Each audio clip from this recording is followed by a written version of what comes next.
salamat po dahil ang iyong presensya ay kasama namin. At alam po namin, Banal na Espiritu Santo, ikaw ang siyang magtuturo sa amin sa oras na to ng aming pag-aaral ng iyong salita. Panginoon, dalangin po namin sa oras na ito, bigyan mo kami ng puso, Lord God, na handang matuto. Lord, puso, Panginoon, na handang tumanggap ng pagtutuwid. At Lord God, isang tenga na handang makinig, Lord God, sa iyong salita. At pahalagahan nga po namin, Lord God, ang lahat ng aming mapapakinggan dahil alam namin, Lord, ang bawat salita na nagmumula sa iyo, Panginoon, ay siyang tunay na naggagabay sa amin habang kami dito sa mundong ibabaw. Pagpalain niyo po ang iyong abang lingkod at ikaw ang siyang mahayag, ikaw ang siyang makapurihan. At gamitin niyo po ang buhay ko na maipahayag na may katotohanan at katapangan, Lord God, ang iyong salita. Maraming salamat po sa iyo ang lahat ng papurit parangal. Ito ang dalangin sa pangalan ni Jesus. Amen at amen. Sige po, makakaupo na po ang bawat isa. Ayan. Ang ating pong pamagat ngayon ay parang tanong. Ayan. Ang ating tawag doon, ang ating pag-aaralan ay patungkol dito sa ating pamagat. Ayan. So, sige po, Kuya Renzi, ating pong i-post ang ating pamagat. Basahin nga po natin, 1, 2, 3. Will you submit? Ayan. Ikaw ba ay magpapasakop? Ayan. Usually, narinig natin yung salita na yan minsan sa mga mag-asawa. Amin po ba? Ayan. Kasi bisa sa mga boyfriend-girlfriend pa lang, wala pa naman talagang submission na nangyayari. Although may respect, pero yung word na submit ay wala pa talaga. Amen? Pero narinig natin yan sa mga mag-asawa. But then, ngayong umaga, ito ay tinalakay ni Apostol Pedro, yan. Sa mga mananampalataya sa panahon nila, yan. Dahil ito ay napakahalagang bagay na dapat tinataglay ng isang mananampalataya. Amen?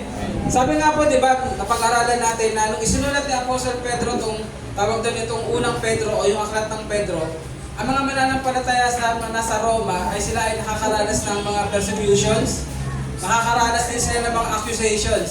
Pag sinabing accusations, ito yung mga pinagbibintangan sila ng mga bagay na mali na hindi naman nila ginawa. Naranasan niyo na po ba yun? Yan. At sabi nga doon, nakaranas din sila nung tinatawag na tawag doon injustice. Pag sinabi natin injustice, yung nakakaranas sila ng bagay na tawag doon dapat meron dapat katwiran, meron dapat justisya, pero hindi nila natatanggap. Amen po ba? Ang tanong ko, naranasan niyo rin ba yan? Naranasan niyo po ba? Sabi nga lahat na napag-aaralan natin sa Biblia, sa salita ng Diyos, ay, sabi nga, ang Word of God ay buhay. Amen po ba? Amen. Although sabi nga, parang nasulat siya, may buhay ba to? Pero hindi, ang sinasabi, ang salita ng Diyos ay buhay. Ito ay nangungusap, at ito ay laging applicable anumang panahon. Amen po ba? Amen. Kaya nga ito ngayon ay naririnig natin, dahil ang katotohanan, ito ay nararanasan ng bawat isa. Sabi nga po, ang word natin ay, will you submit? Ngayon, sa ating babasahin, sa ating pag-aaralan, nabanggit dito na Apostol Pedro, kailangan ang mananampalataya ay laging merong ginagawang good deeds. Sabihin nyo nga po, good deeds. Good deeds. Yan. So pag sinabi natin good deeds, ito yung mga mabubuting gawa. Amen? At isa sa dapat ginagawa ng isang mananampalataya ay marunong siyang mag-submit. Pero submit saan? Ang pag-uusapan po natin ngayon dito ay submit sa authority na naibaba dito sa atin sa mundo. Amen? Sino po rito ang taga-Pilipinas? Yan. Sino po kayo na nakakaalam na nangyayari sa ating bansa? Sa ating gobyerno? Magkapati ba ang ating presidente at vice-presidente? Okay. Sa Senado, masaya ba? Hindi. Sa Kamara, masaya ba? Alam niyo ba yung pagkamara? Doon sa Congress. Amen? Huwag na tayong lumayo. Dito na lang sa San Jose. Masaya ba? Minsan. Para pag may fountain. Pero alam niyo yun, sa mga nangyayari ngayon sa ating gobyerno, sa ating bansa, yan. Sabi nga sa mga korupsyon, amen, hindi ako nandito para mag-endorso. Matatanggalan ako ng lisensya. Ayan. Sa mga korupsyon, sa mga injustice. Amen? Sa mga politiko na kilala natin na hindi ginagampanan ng dapat nilang ginagawa, tatanungin ko kayo, will you submit? Yan. Sabi nga, di ba, ang hirap sabihin na we will submit. Pero ngayong umaga, pag-uusapan natin kung ano nga ba ang tinuturo ng salita ng Diyos. Which is directly sinasabi na itinuturo sa atin ng Diyos. Amen po ba? Ayan, sabi nga, di ba, ang salita ng Lord ay direkta. Amen? Ang salita ng Lord ay hindi balot ng sugar. Minsan mapait, minsan masakit, pero ito ang kailangan mo. Amen po ba? So, sa lahat na nagsabi kanina na no, maging handa tayo. Kasi tuturuan tayo ng Panginoon ngayon, ano nga ba ang kailangang ginagawa ng isang mananampalataya? Amen? Sa kabila na siya ay napapasailalim sa isang gobyerno o sa isang tawag doon, sa isang trabaho na parang meron tinatawag na corruption, na meron tinatawag na injustice, o meron tinatawag na minsan naaakusahan pa tayo ng paggawa ng mali kahit na wala naman tayong ginagawang mali. Amen? Ready na po ba ang bawat isa? Yan. So sabi nga po, no, ngayong umaga ang ating pag-uusapan ay tungkol sa good deeds na binabanggit ni Apostle Peter na dapat ay ating tinataglay bilang mananampalataya. At ito ay walang iba kundi yung word na submission or pagpapasako. So sabi nga po, no, specifically, ang binabanggit ni Apostle Peter dito ay yung submitting to every human authority. Yan. So nabanggit na natin kanina yan. Kasi nga po, ito nga yung part ng pag-aaralan natin dito. The central section of Peter's letter emphasizes submission in the life of a believer. Sabi nga po, no, this is certainly not a popular topic. Kapag napag-uusapan po ang injustice, kapag napag-uusapan po ang corrupt na sistema, ano po ang pumapasok sa isip natin? Pag-aaklas. Tama? Pag-welga. Amen? O minsan sasabihin natin, hindi ko na lang gagawin na maayos kasi sila naman din ay corrupt. Sila naman din ay hindi tapat. Amen po ba? Siyempre, bilang tao, ang sasabihin natin, kung ginagawa nila, di gagawin ko rin. At dito ako magpapasako. Amen po ba? Hanggang maaari nga, nauuso yung word na ano yun? Impeach. Amen. Sino ini-impeach ngayon? Ayan, sinabi niya yan, hindi ko sinabi. Baka maano yung recording. Pero, ilang beses ba nangyayari sa Pilipinas nagkaroon ng impeachment? Una sino? Si Erap. Actually, hindi. Ang nauna, first, si Marcos. Ayan, siya unang pinababa. Pangalawa si Erap at ngayon, nalanganib si Inday. Amen po ba? So, ang tanong ngayon, bilang mananampalataya, kailangan pa kasama tayo doon sa mga gustong ibaba ang sino man na sinasabi natin na parang corrupt o nasasabi natin na parang kakaiba o hindi ginagampanan. Amen? May mga nagpo-post ba rito sa Facebook na ituloy na yan, babagsakin na yan, palitan. Ayan. Kailangan ba ang Kristiyano kasama sa mga ganon? Ayan. Siguro sa isip natin ngayon naglalaban. Amen? Lalo na sa mga kabataan, yung time na ano, ng election, may nag-away-away pa eh. Merong Lenny, may BBM. Kasi ngayon, may nangyayari, mga Lenny, maka-Lenny, nag-ano ulit sila. So, bilang Kristiyano, kailangan ba nagtitake part pa talaga tayo? O dapat nananahimik tayo at ginagawa natin ang gampanin bilang Kristiyano? Amen po ba? Sige. So, tuloy tayo ngayon, hindi ko napapakabain. Ayan. Sabi ko nga, itong pag-aaralan natin ngayon ay napaka-timing. Lalo na't malapit na ang election. Sino rito yung boboto na? Taas kamay. Ayan, mga boboto. Sino yung ayaw bumoto? Taas kamay. Yung nagdesisyon na hindi na boboto. Alam niyo, pagtapos ng ating pag-aaralan ngayon, sasabihin ko sa'yo, boboto ka na. Hindi dahil sa meron kang pipiliin, kundi dahil alam mo na yun ang kalooban ng Diyos. Amen? So ready na po ba tayo? Ayan. Sabi nga po, no, dito sa pag-aaralan natin ngayon, merong tatlong bagay na sinare si Peter o si Apostle Peter. Bakit natin kailangan meron yung word na submission? Amen? Bakit kailangan natin magpasubmit sa human authority o sa sinasabi nga na government o minsan doon din sa ating trabaho. Okay? Ready na po ba? So, unang bagay. Yan. Unang bagay, bakit ang isang Kristiyano ay dapat nagsasubmit sa authority kahit na parang hindi tama.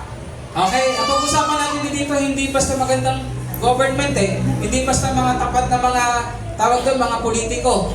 Kundi ito ay tumutukoy sa as a whole, as a government or human authority. Sinabi dyan sa verse 11 and 12, basahin nga po natin, 1, 2, 3. Dear friends, I urge you as foreigners and exiles to abstain from sinful desires which wage war against your soul. Live such good lives among the pagans, though they accuse you of doing wrong, they may see your good deeds and glorify God on the day He visits us. Ayan. Unang bagay po dito, makikita natin sa ating binasa, pinapaalalahanan tayo ni Apostle Peter na tayo nga po ay hindi taga mundo na talaga. Amen? Although nandito tayo sa mundo, but we don't belong to the world anymore. Amen? Sino po nakakaalala? Saan po ang ating tunay na citizenship bilang anak ng Diyos? Amen. Sa langit. Amen? Amen. Therefore, ano ang nire-represent natin dito sa lupa? Ano ang nire-represent o sino ang nire-represent natin dito sa lupa? Christ. Ang ating Panginoong Jesucristo. Amen po ba? So pag sinabing for God's glory, sinabi niya no, dear friends, I urge you as foreigners and exiles to abstain from sinful desires. Ang usapan ngayon dito, sinful desires, ito ngayon ay tumutukoy sa tinatawag na rebellion. Amen? Kasi sila, yung mga mananampalataya noong time na yon, napakalinaw na hindi naman sila gumagawa ng mga bagay na against sa government. Amen po ba? Hindi naman sila gumagawa ng mga bagay na makakasama sa kapwa nila o sa trabaho nila. But then, nabanggit nga dyan, di ba? Though they accuse you of doing wrong. Yung mga mananampalataya nung time ni Apostle Peter, sila ay inaakasuhan hindi lang basta ng mga tao, kundi ng government ng Roma. Na sila ay kumakalaban sa imperyo ng Roma. Amen po ba? So, ano kaya mangyayari kapag ikaw ay inaakasuhan? Ano kaya ang gagawin nila sa mga mananampalataya? Ito ay kanilang pahihirapan. Ito ay kanilang uusigin. Amen po ba? Ito ay kanilang babawasan yung mga karapatan. Amen? So, ngayon, sa buhay nila, ano kaya ang magandang gawin nila kung tao lang? Siyempre, mag-aklas. Siyempre, ano nga po? Lumaban. Tama po ba? Sabi nga, no, di ba, kasi tawag doon na ano yung karapatan mo na ma-violate. Amen? So, sabi nga, no, pwede silang lumaban sa gobyerno. Pero, ang sinabi dito ni Apostle Peter, no. Kailangan hindi kayo magka-class. Kailangan hindi kayo magkaroon ng rebellion. Amen? Bakit? Kasi sinasabi diyan, kailangan maging malinaw sa atin na although nandito tayo sa corrupt na government, nandito tayo ngayon sa mga hindi maganda, tawag doon na nagpapalakad sa atin, ang katotohanan kasi, hindi naman ito ang ating tunay na kalagayan. Amen po ba? We are citizens of heaven, but then, tinitingnan ngayon ng mga tao at tinitingnan din ng Diyos kung paano natin haharapin ang pangyayari na yun. Amen po ba? Ay pa rin makukuha natin ano yung ating pag-aaralan. Kasi ang haba nung nasulat ko, ayokong basahin. Kasi pag binasa ko, napakahaba. No? Sabi nga po dun, live such good lives among the pagans that though they accuse you of doing wrong, they may see your good deeds and glorify God on the day He visits us. Tandaan natin, unang bagay na dapat natin matandaan, we represent Christ here on earth. We represent our Lord Jesus Christ dito kung saan tayong bansa napapabilang. Amen. Amen po ba? Ngayon, ang tanong, bilang anak ng Diyos, ano nga ba ang dapat makikita sa atin? Alam niyo yung word na, what would Jesus do? WWJD, WWJD, what would Jesus do? Anong ibig sabihin nun? Kung si Jesus ang nasa kalagayan natin ngayon, ano kaya ang gagawin ng ating Panginoon? Amen? Mga kapatid, makinig po kayo. Ano kaya ang gagawin ng ating Panginoon? Kung siya ngayon ang inaaksuhan ng maling gawain, pero hindi naman siya gumagawa ng mali, kung siya man ngayon ay napapasa ilalim sa isang gobyerno na magulo, what would Jesus do? Amen? Pero mamaya natin pag-uusapan sa bandang dulo yun.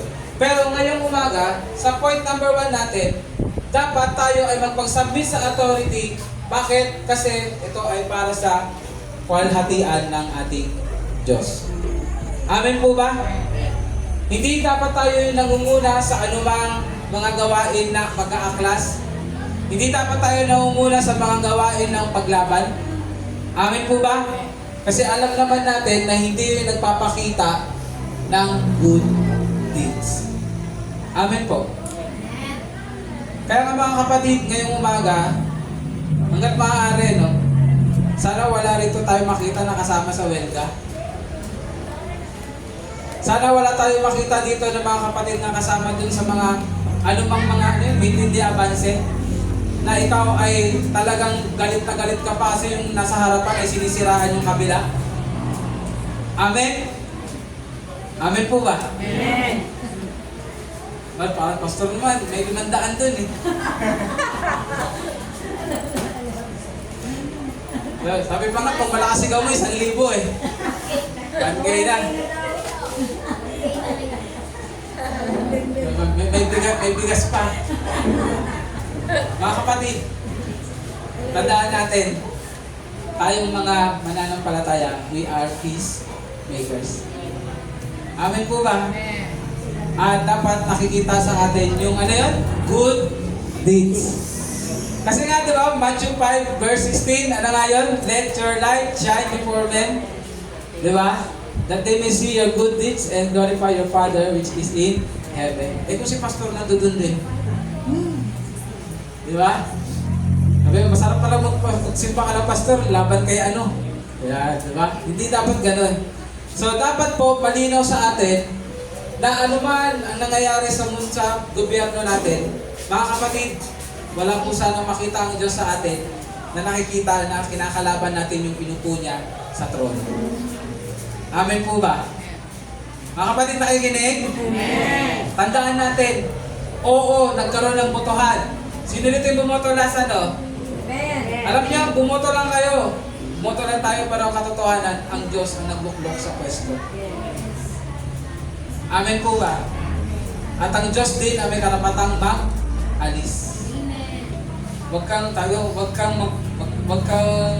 magmadali na paalisin kung sino man yan.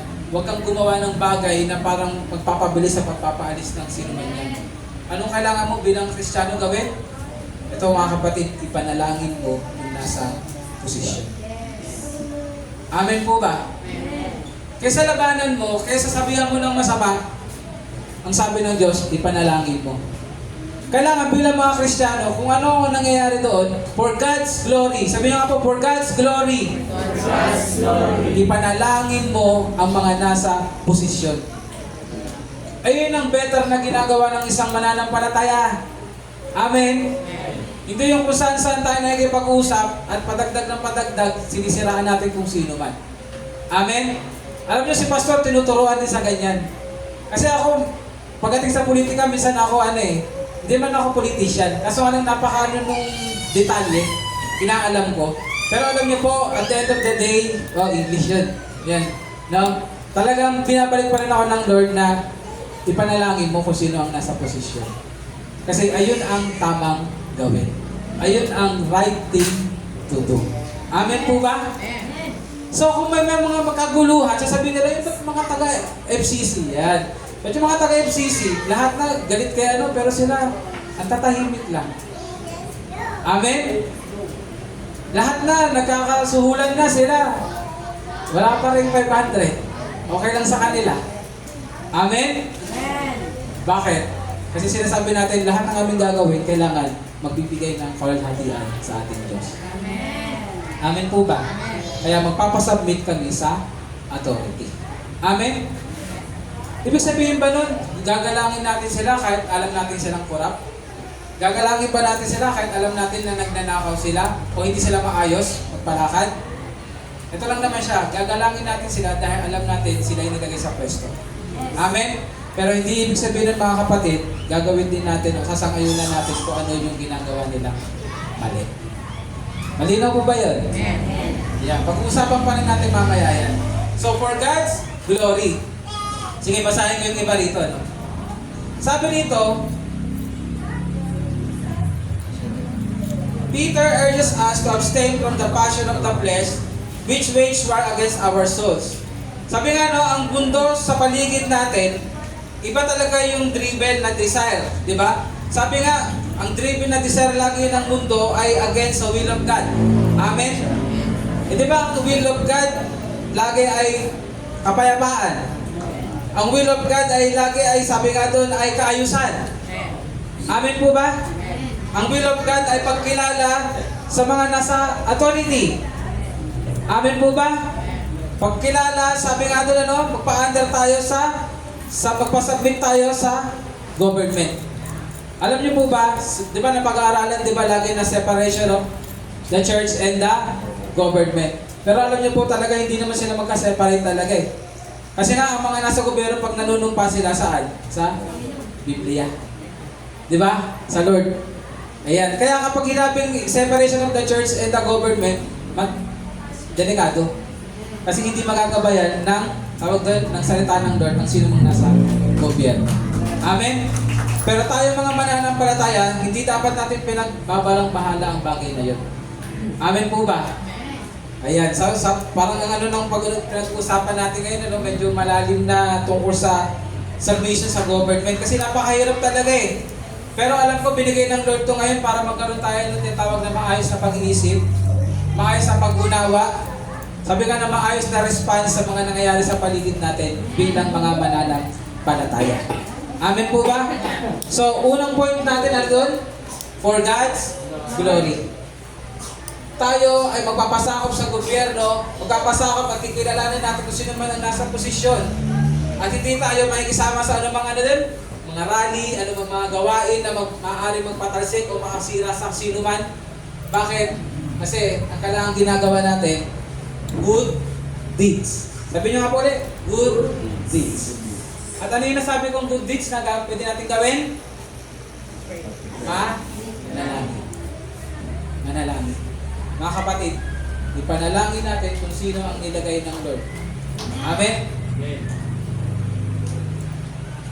Alam niyo, magandang example dyan. Unang example ko, si Haring David. Sino nakakilala kay Haring David? Ano ba ang ginagawa sa kanya ni Haring Solomon? Di ba siya ay tinutugis? May ginawa ba siyang mali? Wala. Pero alam niyo po, si Haring David, kahit kailan, hindi niya inisipan na pagbuhatan ng kamay si Haring Saul. Hindi niya inisipan na patayin. Bakit? Sinabi niya, siya ay God's anointed. Kinikilala niya na ang nagluklok sa pwesto kay Haring Saul ay ang Diyos. Although, nung time na yun, talagang inalis na si Saul. Pero, hindi tinitingnan niya yun. Para sa kanya, kapag namatay na si Saul, hindi sa kamay niya, ayun na yung time na siya ang uupo sa trono. Amen po ba? Nagsalita ba siya ng laban kay Saul? Hindi. Gumawa ba siya ng mga bagay laban kay Saul? Hindi. Nirespeto niya pa nga eh. Amen po ba? Kinilala niya pa rin kanyang hari. So sa atin, ganun din. Kahit na sino man yan na nasa posisyon, anumang gobyerno nasaan tayo ngayon bilang mananampalataya, nirespetuhin pa rin natin sila.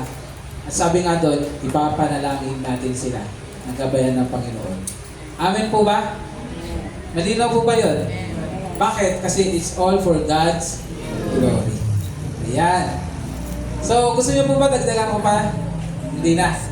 Wag na. No? So, sa pangalawa tayo ngayon. Basahin natin yung pangalawa. Mahaba to. Kuya, nandiyan na ba na? Sige. Sabi niya na ano yung pangalawang reason why we need to submit? For the Lord's sake. Basahin natin. Sabi nito, submit yourselves for the Lord's sake. Ano daw po? To every human authority authority, whether to the emperor or as the supreme authority. Sa ngayon, sino ba ang parang pinakamataas na posisyon? Sino po? President. Sino, dito sa ating municipal, sino? Ang mayor. Sa ating tawag doon, probinsya? Governor. Ayan. Very good ha. Matataas grade nyo sa akin. Ayan. So next. Sabi dyan, or to governors who are sent by him to punish those who do wrong and to commend those who do right. Ano daw po sinabi? For it is God's will. Ano ulit? For it is God's will. Ito ay kalooban ng Diyos that by doing good, you should silence the ignorant talk of foolish people. Sabi doon na, live as free people, but do not use your freedom as a cover-up for evil. Live as God's slaves. Show proper respect. Saan daw? Show proper respect to Everyone. love the family of believers, fear God, and honor the emperor. Ano nga ulit? Show proper respect to Everyone.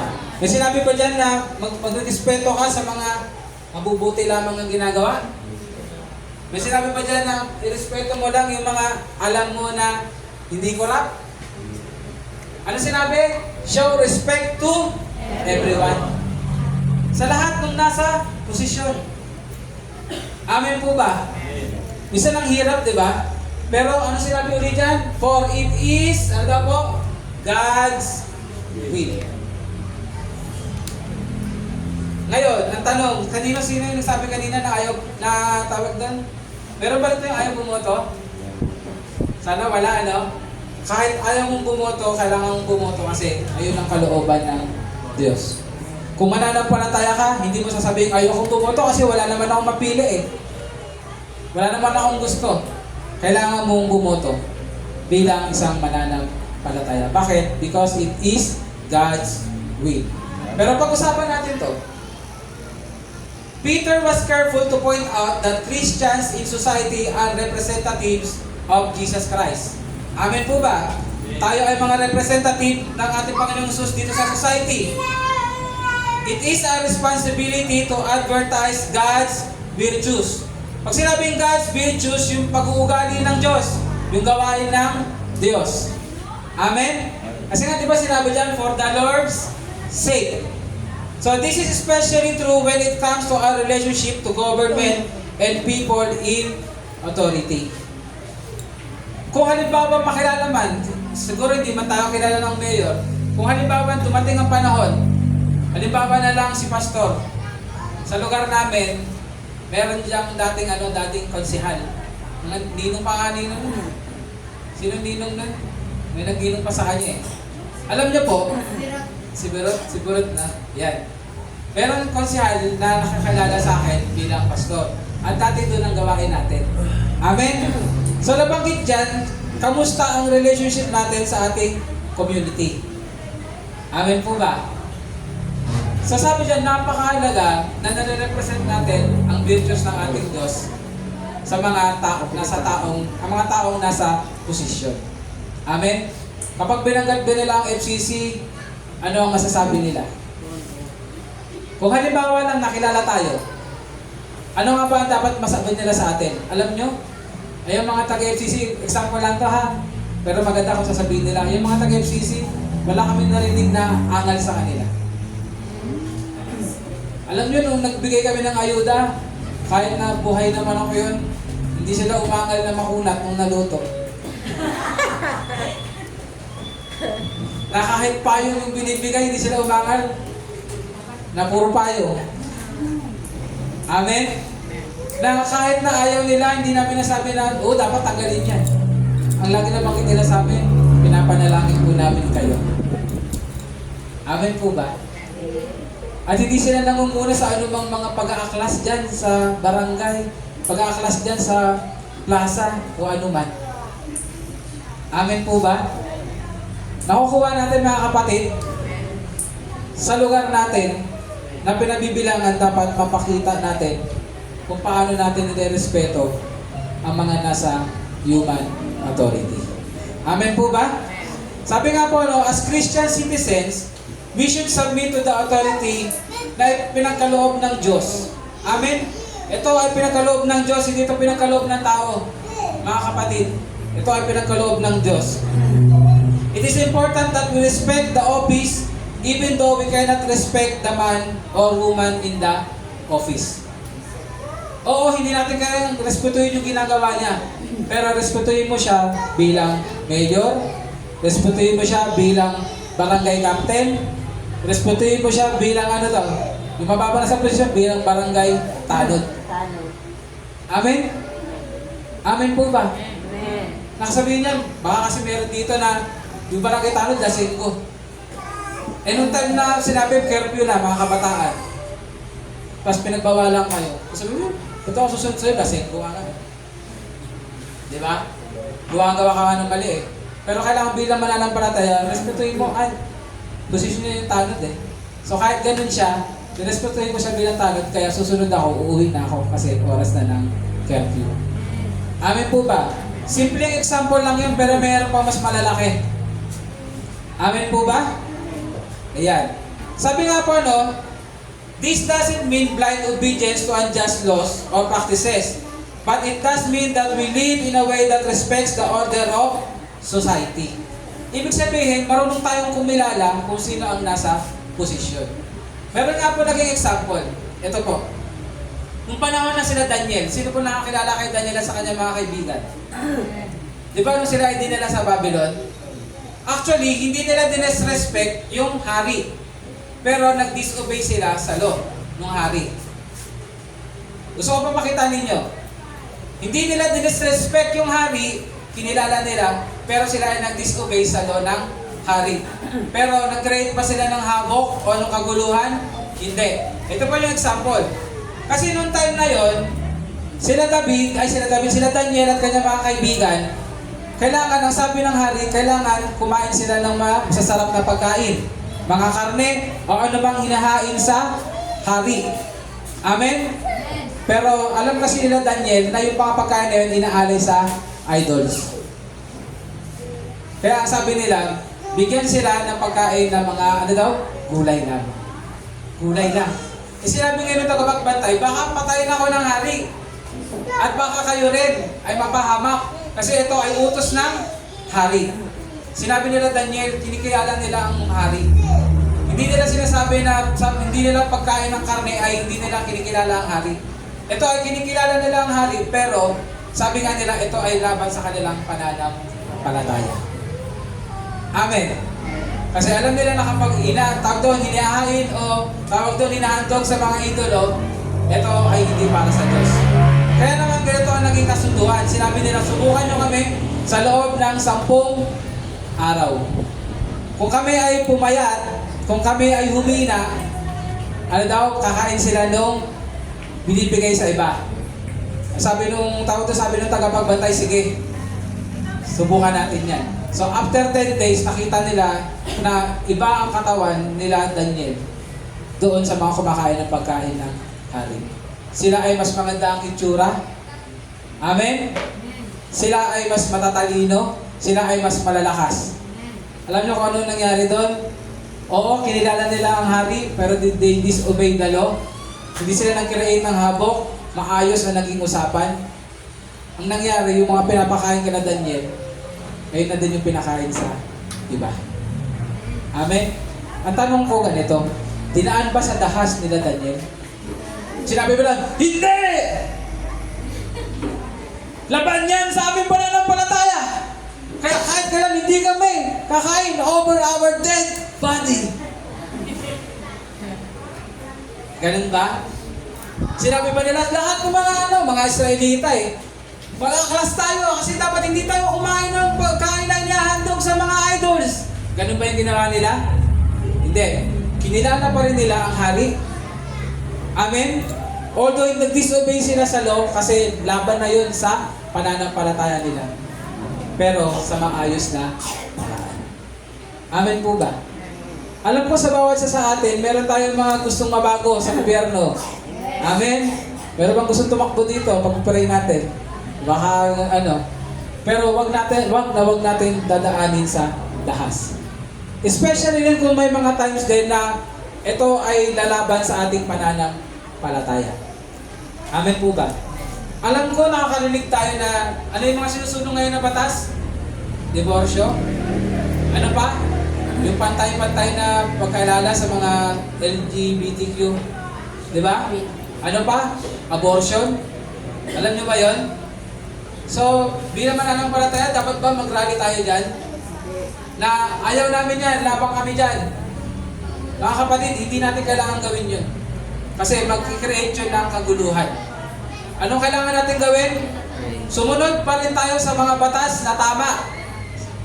Ano po ulit? Sumunod pa rin tayo sa mga batas na tama, pero hindi tayo sasang-ayon sa mga maling batas.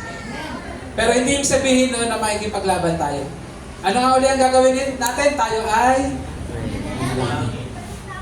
kapatid, manalangin. Manalangin.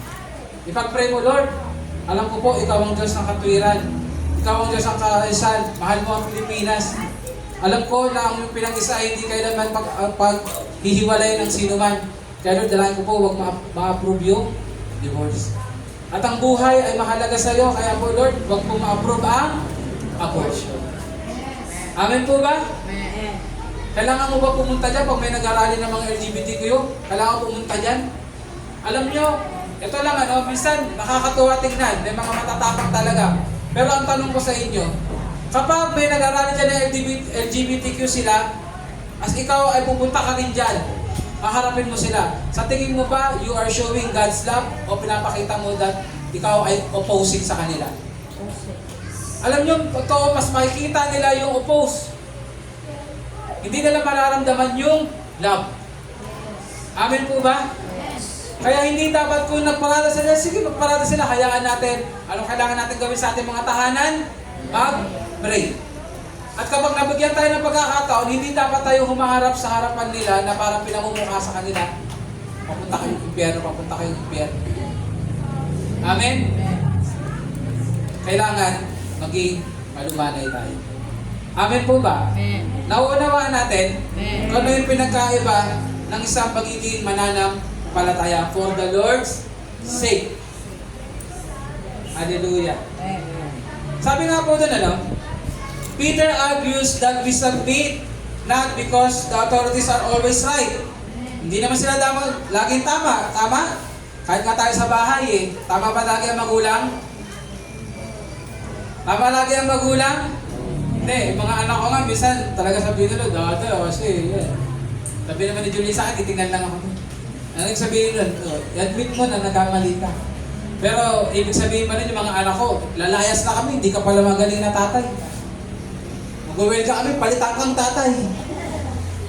Diba hindi Sa buhay ng mga anak ko, sasabihin pa rin nila, kinikilala ka pa rin namin tatay. Susunod pa rin kami kung ano yung pag-utos mo, tama. Pero pag mali, sasabihin namin sa'yo, Dada, pastor ko pa naman. Diba? Ayun po yung ibig sabihin nun. Ayun yung sinasabi na sumunod ka para sa Panginoon. Sumunod ka, magpasabit ka para sa Panginoon. Pero hindi ibig sabihin nun kahit mali susunod ka na. Babalansihin mo pa rin. Pero wag na wag ka kikilos na magiging kaguluhan ng isang sitwasyon. Amen po ba? Malinaw po ba yun? Ayan. So, wala nang gusto mag-welga rito. Kaya wala nang gustong pumunta rito sa anumang mga abanse na magsisiraan kung kani-kanino man. Amen? Amen. Kapatid, ngayon narinig nyo to kasi nire-ready tayo ng Panginoon sa darating na eleksyon. Kung paano tayo tatayo bilang mananampalataya. Oo, nakakatuwa yung 500. Ano yung nasa 500 ngayon? Tarsier ba? Tarsier? Kasi wala na yung malungkot na ninoy Nakakatuwa yun, pero kaya bigay ng Lord sa iyo yun Higit pa doon. Huwag ka na makibahagi doon sa... Alam nyo na yun. Amen po ba? Ayan. Sabi nga po dito, merong 2 phrases na nakalagay dyan. The will of God and the servants of God. When we do something in the will of God and as the servants of God, then we are doing it for the Lord's sake. God has willed that we silence the critics by doing good, not by opposing the authority. Ano daw po? alam niyo po kung sino man ang gumagawa ng mali, isa lang naman ang paraan para talagang ma-silence sila. Ano yun? Na ang mga mananampalataya ay patuloy na gumawa ng tama. Ano po ulit? Na ang mga mananampalataya ay patuloy na gumawa ng tama. Dahil walang iba makakapagpatigil sa maling gawain kundi tamang gawain. Dahil kapag ang maling gawain, sinabayan mo ng maling gawain din, lalong iingay. Ano pa ulit? Lalong gugulo. Lalong hindi maiintindihan. Lalo kang hindi mauunawaan. Pero pag patuloy kang gumagawa ng tama, mas maririnig ka. Amen po ba? Ayun ang dapat ginagawa ng isang Kristiyano habang siya ay nagpapasubmit sa human authority. Amen po ba?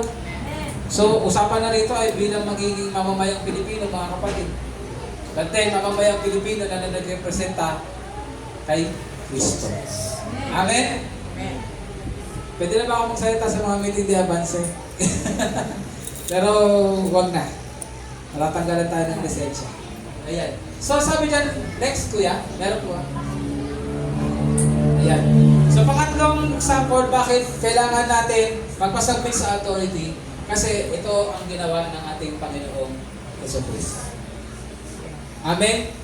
Sabi nga kanina, ang example ko si David. Sino ba isa? Si Daniel.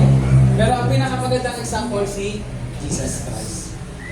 Sabi niya no, slaves, in reverent fear of God, submit yourselves to your masters.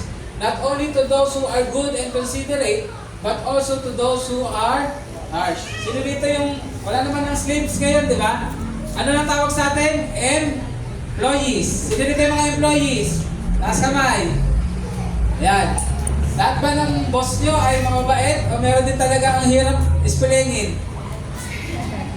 Di ba? Sabi niya no, pero sabi dito no, submit yourselves to your masters, not only to those who are good and considerate, but also to those who are harsh. Amen? For it is commendable if someone bears up under the pain of unjust suffering because they are conscious of God. Alam niyo po yan, mas maganda daw kung mangyari na ikaw ay nasasabihan ng kung ano-anong bagay na hindi tama dahil gumagawa ka ng tama. Anong sabihin nun? Ikaw ay pinagbibitaan lamang, ikaw ay pinakakasakan lamang ng hindi tama. Amen? Kaysa naman, sunod, kaysa naman dapat, how it is that it is to your credit if you receive a beating for wrongdoing and injury. Mas mahirap daw na ikaw ay nasasabihan ng mali kasi totoo. Amen po ba? Alam ko sa bawat sa atin dito, nakaranas na tayo minsan sa trabaho no, na napagbitangan tayo kahit hindi naman natin ginawa. Amen. Sumagot ka ba? Ay, hindi ah. Di ba minsan nanahimik ka lang?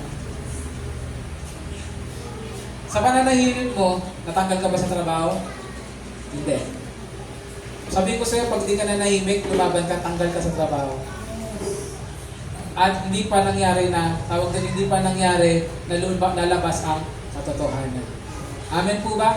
Pero kapag nanahimik ka, nirespeto mo pa rin kung sino siya na amo mo, kahit ganyan siya sa'yo, darating ang panahon, sa biyaya ng Panginoon, sa pagkilos ng Panginoon, lalabas ang katotohanan. Isa sa ayos ng Lord ang sitwasyon. Amen po ba? Sabi niya ano, but if you suffer for doing good and you endure it, this is commendable before God. Ayun daw ay nakakalugod sa harapan ng Diyos. At ito ay nagbibigay ng kaluguran sa ating Diyos. Amen po ba? Alam niyo ako ngayon, nung pinag-aaral ako ito, tinuruan din ako ng Lord. Kasi alam niyo, dumating kasi sa point sa trabaho ko na nangyari yung delay ang trabaho. Ayan. Sino po nakakaranas ito na delay ang trabaho? Ang sweldo. Trabaho tuloy ang sweldo.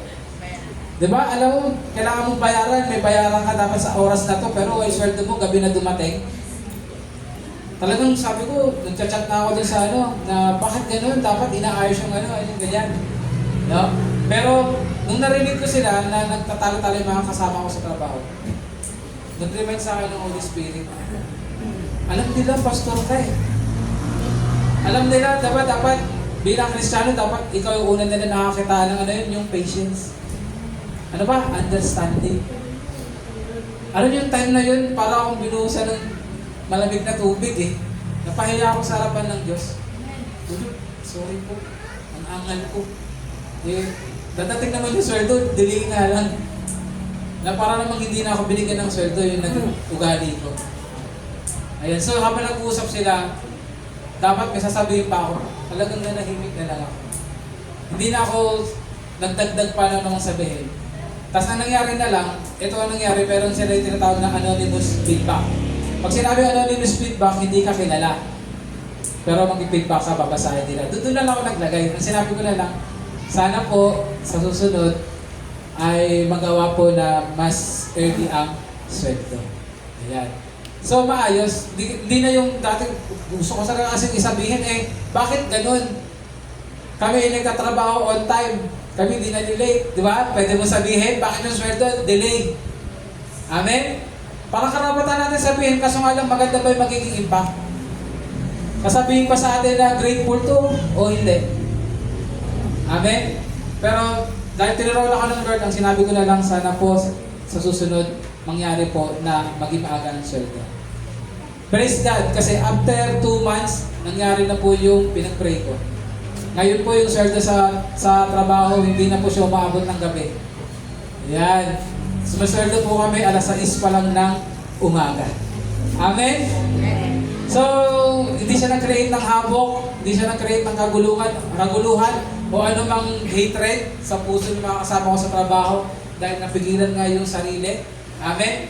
Kasi kung ano sabihin kong hindi tama, makakaragdag pa yun ng bitterness sa kanila at sa akin din. Pero nung natutunan ko manahimik sa authority, nakilalanin ko na sila pa rin yung bahala doon, sila yun sa HR, sa accounting. Umayos po ang lahat.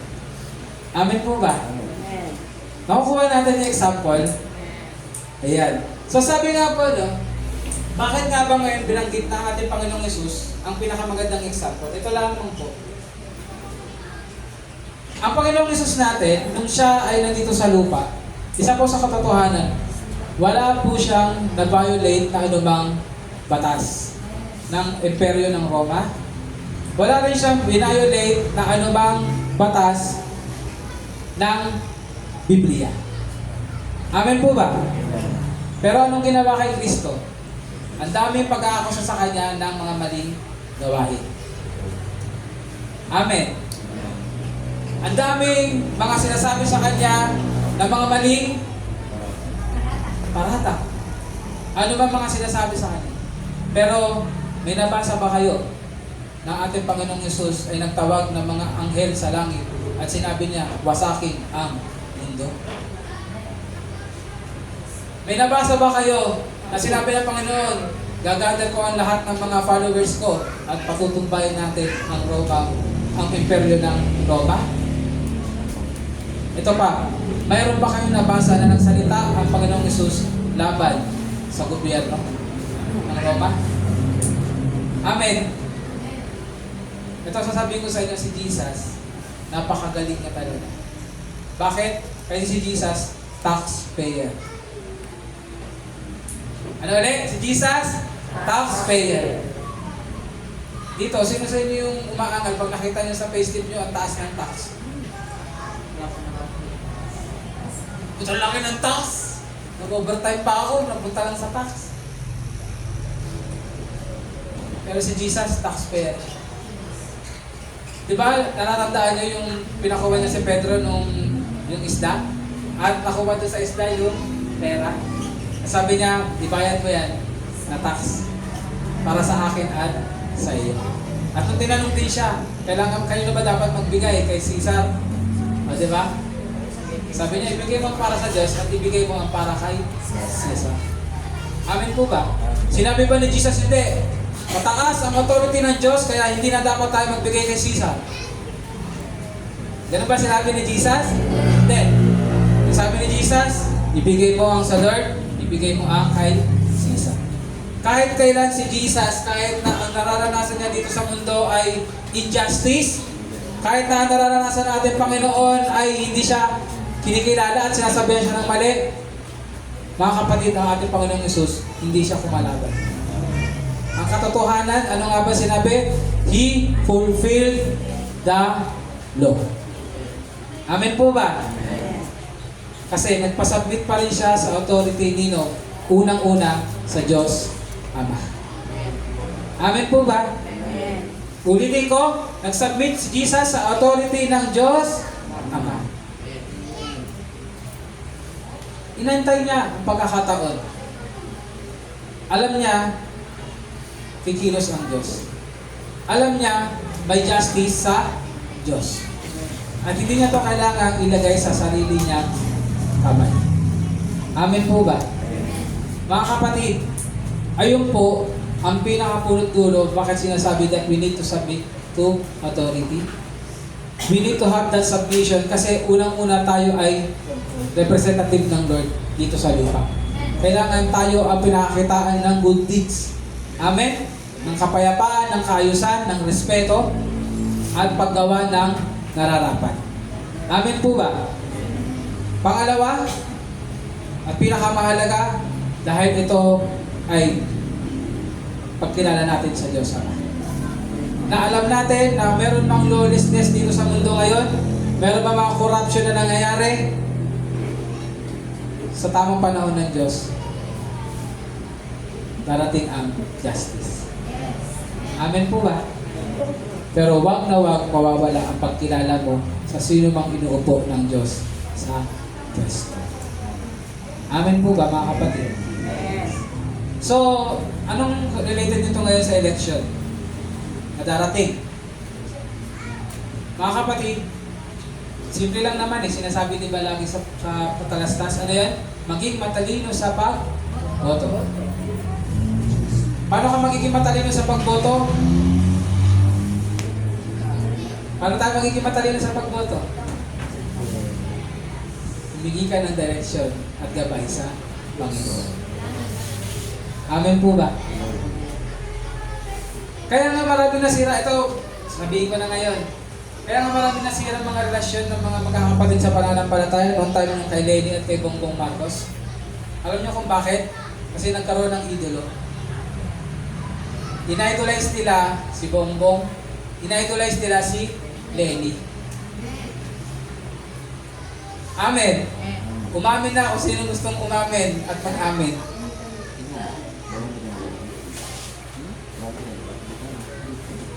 Ano dapat ginawa sana ng mga yun? Dapat nanalangin sila at humingi ng gabay sa Panginoon. Amen po ba? Hindi na nakisama sa mga kaguluhan sa Facebook. Ang daming nasirang relationship, magkakapatid sa mananampalataya, magkakaibigan. I hope hindi mangyari yun ngayon na darating na eleksyon. I hope dito sa FCC, na darating na eleksyon, kakaisa tayo.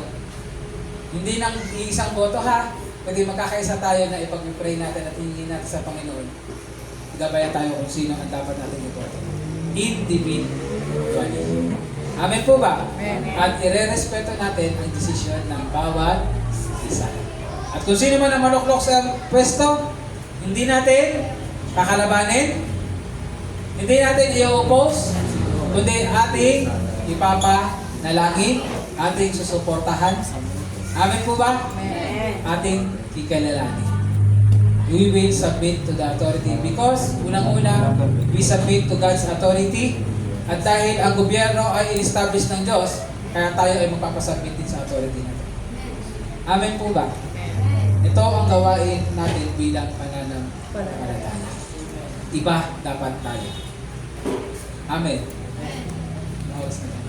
Level 30. Mga kapatid, halos lahat dito mga botante na kasi. Halos lahat dito may alam na sa nangyayari sa ating gobyerno. Kapatid, huwag na tayong sumausaw. Pwede ba? Yes. Huwag na tayong maisausaw. Amen. Anong kailangan gawin ulit? Manalangin.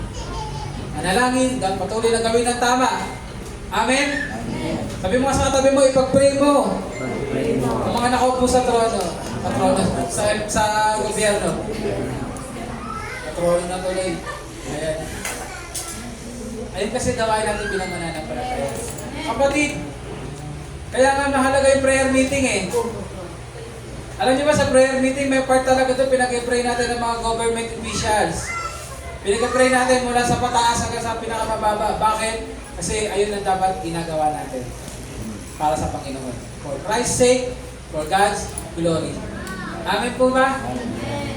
Hallelujah. I pray nakuha natin kung ano yung pinag-aaralan natin ngayon na itinuturo ni Apostle Peter na sa kabila ng opposition, sa kabila ng mga wrong accusations sa kanila, still, inuudyukan sila ni Apostle Peter na mapagsubmit pa rin sa authority.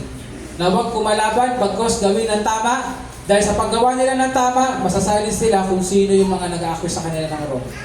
Amen po ba? Patuloy kang gumawa ng tama dahil lalabas din ang katotohanan sa pagdating ng panahon. Amen po ba? Sabi mo nga, Kristiyano ako. Kristiyano ako. Ayun po ang katotohanan. Kristiyano tayo. Hallelujah. Sige po, tayo pong lahat tayo tumayo. Tayo po ay manalangin.